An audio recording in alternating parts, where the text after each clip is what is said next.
అందరూ లేచి నిలబడదాం ఒకసారి వచనాలు చదువుతున్నప్పుడు. అదే సమయంలో వ్యక్తిగతంగా మరి ఆరాధన చేసేవారు తర్వాత వాక్యం అయిపోయిన తర్వాత చైర్స్లో ఎవరన్నా కూర్చొని ఆరాధన చేస్తుంటే వారు దయచేసి లేచి నిలబడి ఆరాధన చేయాలి. ఈ వచనాలు మనము లేచి నిలబడి ప్రభుని గణపరుస్తూ మనము విషయాలు చదువుదాం. కొద్ది వచనాలు ఉన్నాయి కాబట్టి కలిసి ఒకే రీతిగా ఒకేసారి చదువుకుందాం. తిమోతికి రాసినటువంటి మొదటి పత్రిక మొదటి అధ్యాయము 12వ వచనం నుండి 17వ వచనాల వరకు ఒకేసారి అందరం కలిసి ఒకేసారి చదువుకుందాం. పూర్వము దూషకుడను హింసకుడను హానికరుడనైన నన్ను తన పరిచర్యకు నియమించి నమ్మకమైన వానిగా ఎంచినందుకు నన్ను బలపరిచిన మన ప్రభువైన యేసుక్రీస్తు కృతజ్ఞుడనై ఉన్నాను. తెలియక అవిశ్వాసం వలన చేసి తిని గనుక కనికరపడి తిని, మరియు మన ప్రభు యొక్క కృపయు క్రీస్తు యేసునందున్న విశ్వాసమును ప్రేమయు అత్యధికముగా విస్తరించును. పాపులను రక్షించుటకు క్రీస్తు యేసు లోకమునకు వచ్చినను వాక్యము నమ్మదగినదియు పూర్ణాంగీకారమునకు యోగ్యమైనదినై ఉన్నది. అట్టి వారిలో నేను ప్రధానుడను. అయినను నిత్య జీవము నిమిత్తము తనను విశ్వసింపబో వారికి నేను మాదిరిగా ఉండులాగన యేసుక్రీస్తు తన పూర్ణమైన దీర్ఘశాంతమును ఆ ప్రధాన పాపినైన నాయందు కనపరచునట్లు నేను కనికరింపబడితిని. సకల యుగములలో రాజయ్యుండి ఎన్నో అదృశ్యునకు అద్వితీయ దేవునికి ఘనతయు మహిమయు కలుగునుగాక. ఆమేన్. పరిశుద్ధ వందనాలు. ఈ మాటలు మాకు దీవెనలో తీసుకురండి. మీ హస్తమును మాకు తోడించండి, సహాయం చేయమని మహిమ పొందమని యేసు నామమున స్తుతించి ప్రార్థించి వేడుకుంటున్నాం తండ్రి. దయచేసి కూర్చుందాము.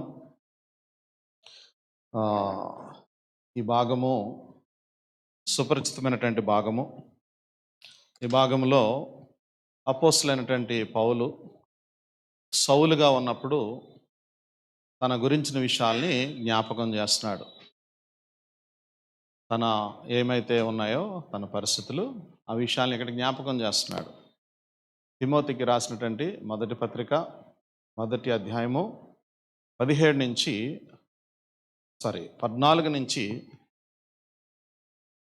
12 నుంచి 17 వరకు. తిమోతికి రాసిన మొదటి పత్రిక మొదటి అధ్యాయము 12 నుంచి 17 వరకు ఉన్నటువంటి వచనాల్లో మనము తన పాత స్థితిని జ్ఞాపకం చేస్తున్నాడు ఒకటి.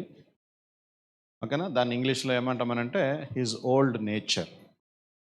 ఓకే, దాని తర్వాత ఇంకోటి కూడా జ్ఞాపకం చేస్తున్నాడు అక్కడే.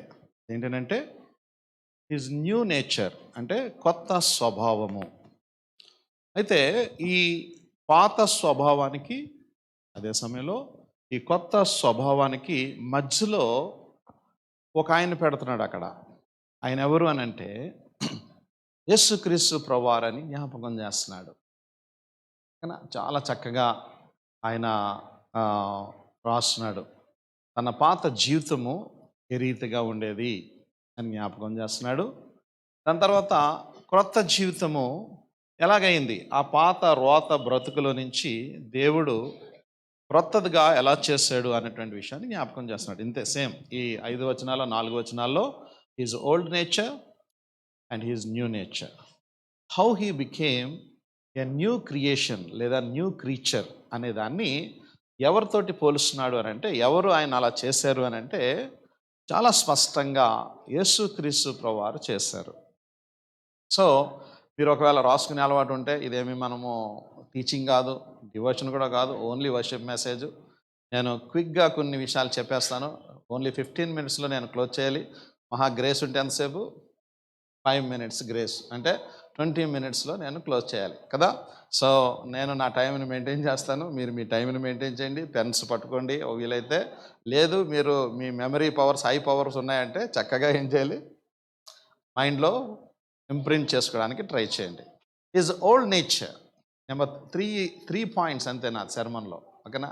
3 పాయింట్స్లో ఓల్డ్ నేచర్ ఏంటంటే 12 వచనంలో చాలా స్పష్టంగా చెప్తున్నాడు తన ఓల్డ్ నేచర్ ఏంటంటే, పూర్వము నేను ఎవరిని అని అంటే దూషకుడను. అంటే ఏంటి అనంటే నేను దూషించేవాడిని. ఎవరిని దూషించాడు పోనీ ఒకవేళ అనంటే దేవుణ్ణే దూషించాడు. దేవుణ్ణి దూషించడం అంటే ఏంటనంటే ఆయన ఉన్నటువంటి నమ్మకానికి వ్యతిరేకంగా జరిగేటువంటి కార్యం ఏంటనంటే ఆయన నమ్మే సిద్ధాంతము యూదా మతము. ఆ మతానికి వ్యతిరేకంగా క్రీస్తు మతం వచ్చింది అని వాళ్ళు నమ్ముతుండేవారు అప్పట్లో. సో దానిని ఏం చేసేవాడు అని అంటే దూషించేవాడు. దాని తర్వాత ఇది నెంబర్ 1. ఓకేనా? ఓల్డ్ నేచర్లో ఏం చేయాలి మనము కిందన నెంబర్ 1 ఏంటంటే దూషకుడను. మనము కూడా దూషించామా లేదా అనేది ఎవరు చెక్ చేసి వాళ్ళు చెక్ చేసుకుంటాం. ఓకేనా? రెండోది ఏంటంటే హింసకుడను. హింసించేవాడిని నేను. ఎవరిని హింసించాడు మళ్ళీని? దేవుణ్ణి హింసించాడు ఒక విధంగా. రెండోది దేవుణ్ణి నమ్ముకున్నటువంటి తన ప్రజల్ని హింసించేవాడు.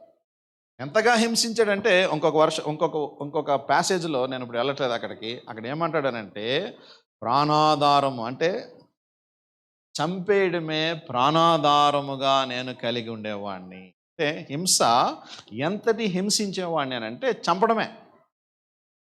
ఓకే, ఇది రెండోది. మూడోది ఏంటనంటే కొంచెం కిందకి వెళ్తే ఏమంటాడనంటే తన పరిచర్యకు నమ్మకమైన ఎంచిన అలా ఎన్ని ఉన్నాయి కదా, అవన్నీ మనకు పక్కన పెట్టి ఇక్కడ చూడండి 13 చివరి మాటలో తెలియక అవిశ్వాసము అని అంటున్నాడు. అంటే ఇదంతా కూడా ఓల్డ్ నేచర్లో ఏంటి అని అంటే అవిశ్వాసి అంటే ఎవరు? దేవుణ్ణి తెలియని వారు, రక్షణ లేని వారు, ప్రభు అంటే గుర్తించలేని వారు, విశ్వాసము లేని వారు. అంటే ఈయన పాత స్వభావము ఇప్పటి వరకు మనం చూసింది ఏంటంటే దూషించాను, హింసించాను, దాని తర్వాత హానికరుడను అంటున్నాడు అక్కడ. దోషకుడను, హింసకుడను, హానికరుడను. అంటే ఓల్డ్ స్వభావము ఎంత స్పష్టంగా జ్ఞాపకం చేస్తున్నాడు అని అంటే హింసించాను, హాని చేశాను తన ప్రజల్ని. దాని తర్వాత మనం ఇందాక 13 చివరిలో చూసింది ఏంటంటే అవిశ్వాసములు ఉండేవాడిని నేను. ఓకేనా? దాని తర్వాత ఇంకొంచెం ముందుకెళ్తే మనము ఏమంటాడంటే పాపిని అంటాడు. చూడండి ఒకసారి ఎక్కడ దొరుకుతుందో మీకు అది. పాపులను రక్షించుటకు క్రీస్తు యేసు లోకమునకు వచ్చిన వాక్యము నమ్మదగినది, పూర్ణాంగీకారము యోగ్యమైనది ఉన్నది కాబట్టి అట్టి వారిలో నేను ప్రధానుడను. అంటే ఒక విధంగా చెప్పాలి అని అంటే ప్రధాన పాపిని. ఓల్డ్ నేచర్ ఏంటి? మన ఓల్డ్ నేచర్ అంటే I am the chief among sinners. ఇంగ్లీష్లో చీఫ్ అంటే ఏంటంటే he is the most high. అంటే దేంట్లో మళ్ళీ హై? దీంట్లో సిన్నింగ్లో, పాపము చేయడంలో ప్రధానుడను. చీఫ్ అంటే ఏంటనంటే ఒక విధంగా చెప్పాలి అని అంటే ఈ చీఫ్ కింద సబార్డినేట్స్ ఉంటారన్నమాట. ఒకవేళ ర్యాంకింగ్ ప్రకారంగా చూసినా, ఆఫీస్ ఓరియంటెడ్గా చూసినా, బాస్ ప్రకారంగా చూసినా, if he is a chief he is surrounded by his subordinates. ఒక చీఫ్ కింద కొంతమంది పని చేస్తుంటారు. అంటే ఈయన ప్రధాన పాపి అయితే ఈయన కింద కొంతమంది ఏం చేసేవారు? ఆ పాపంలో పాలిభాగస్వం తీసుకునేవారు అన్నమాట. అంటే ఈయన ఏమన్నా చంపడానికి వెళ్దాం రండి అన్నాడు అనుకోండి, ఎస్ మేము ఉన్నాము రెడీ అని అంటారు అన్నమాట. వెనకాల నుంచి we are also there, come on let's move అంటారు అన్నమాట. అగనా ప్రధానుడను, I am the chief among sinners అంటాడు. కొంచెం కిందకి వెళ్దాం ఇంకా. అంటే ఓల్డ్ నేచర్ గురించి మనం చూస్తున్నాం.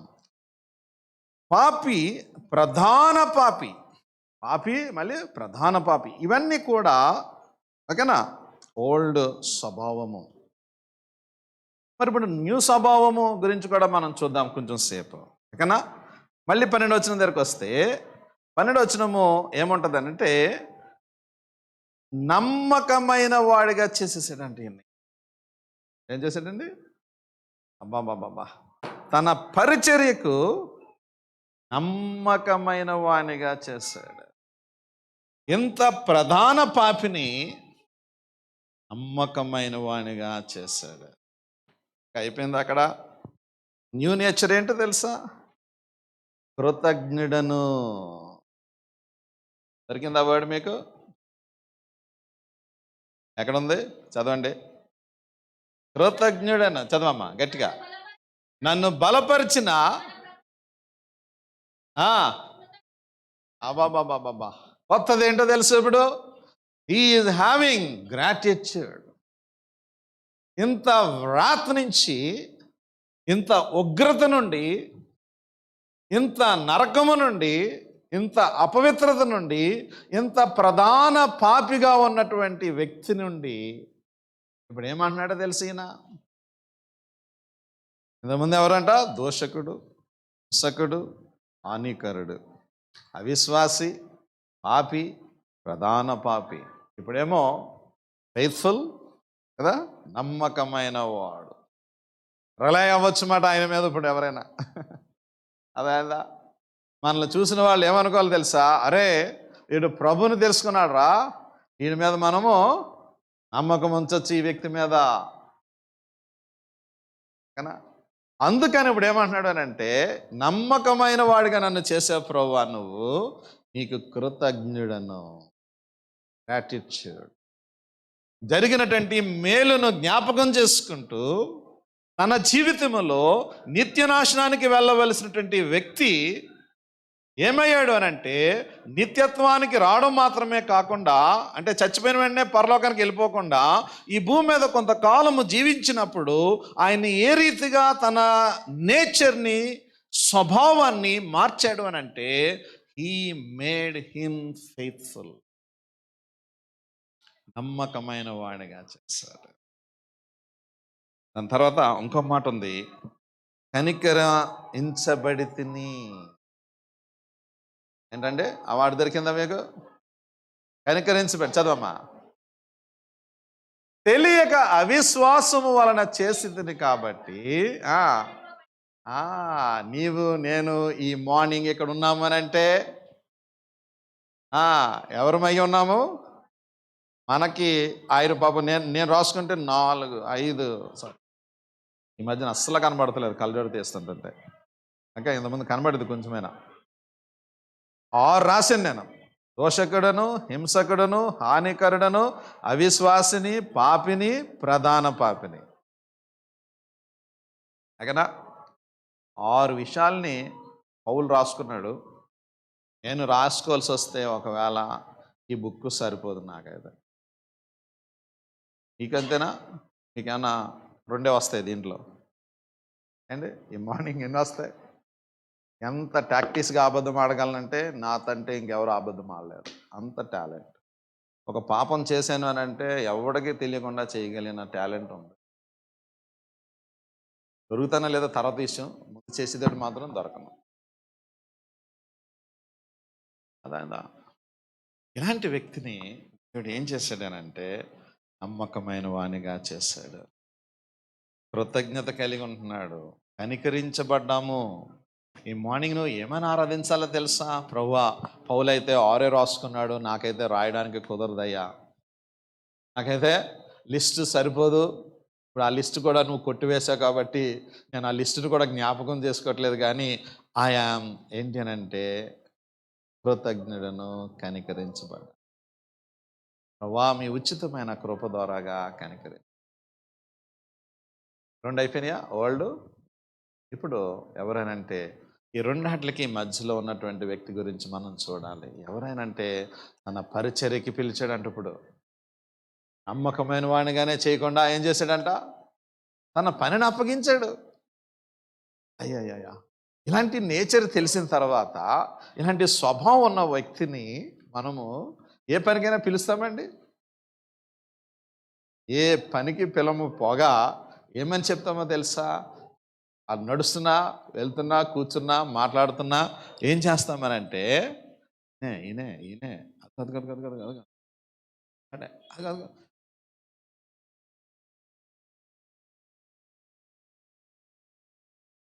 కానీ he made him faithful and he appointed him as his servant. సేవకుడుగా అపాయింట్ చేసేసాడు. ఇంకా అవ్వలేదు. ఏనా? దాని తర్వాత తన పరిచర్యకి పిలిచాడు, బలపరిచాడు. ఏనా? చూడండి ఆ మాట, చాలా అద్భుతమైన మాట. ఎంచినందున నన్ను బలపరిచిన అవ్వా, ఈ మార్నింగ్ నువ్వు నన్ను ఏం చేసావో తెలుసాయా? నన్ను బలపరిచావు నువ్వు. నా పాపములో నేను, శాపములో నేను కొట్టుకొని వెళ్తున్నటువంటి నాకు నువ్వేం చేసావనంటే నన్ను బలపరిచావు, కృప చూపించావు, కనికరించావు. చూడండి, దీర్ఘశాంతము 3వ వచనం చూసినప్పుడు మన ప్రభువైన యేసుక్రీస్తు కృతజ్ఞుడై ఉన్నాను, తెలియక అవిశ్వాసం వలన చేసేదిని కాబట్టి బా కనికరించబడుతుంది, బలపరచబడ్డాం, దీర్ఘశాంతము చూపించాడు. 15వ వచనం చూడండి ఒకసారి.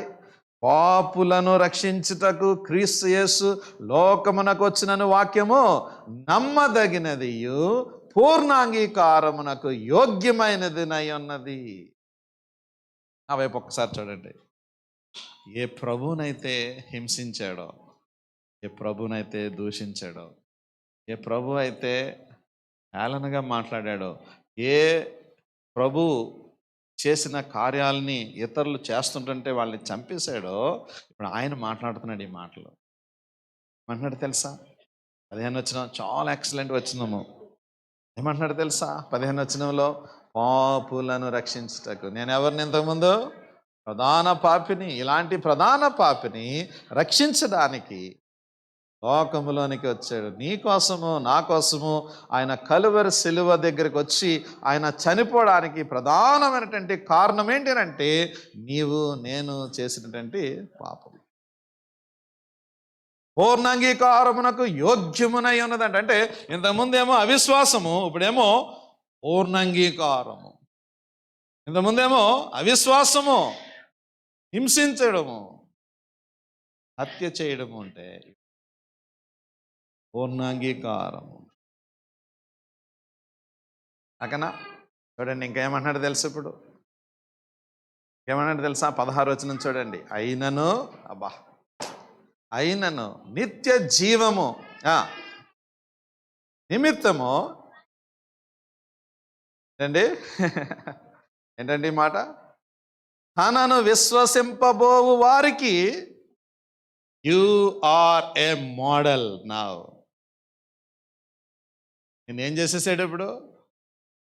పౌలు ఏం చేసేసాడు? చూడండి ఆ మాట, కన్స్ట్రక్షన్ చాలా ఎక్సలెంట్ కన్స్ట్రక్షన్. తెలుగులో బాగానే ఉంది, ఇంగ్లీష్లో బాగుంది. ఓకేనా?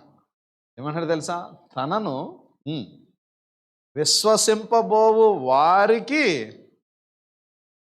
మాదిరిగా ఉండు. అంటే నీ ప్రవర్తన, నీ యొక్క మాదిరి చేసేసాడు అంట. మాదిరి ఉందో లేదో మీరు చూసుకోవాలి. ఇప్పుడు నేను వర్షిప్ కదా, ఇది నేను ఆపరేటివ్స్ మాట్లాడతలేదు, కమాండ్స్ ఇవ్వట్లేదు. నేను వర్షిప్ అంటే, lord you made me A model. అవునా కదా? అది వేరే విషయం, నాకు ఇప్పుడు దాని గురించి మాట్లాడతాను. బట్ భవిష్యత్తులో ఎప్పుడో విశ్వసించబోయే వ్యక్తుల కోసము కదా దేవుడు నిన్ను నన్ను ఏం చేశాడు?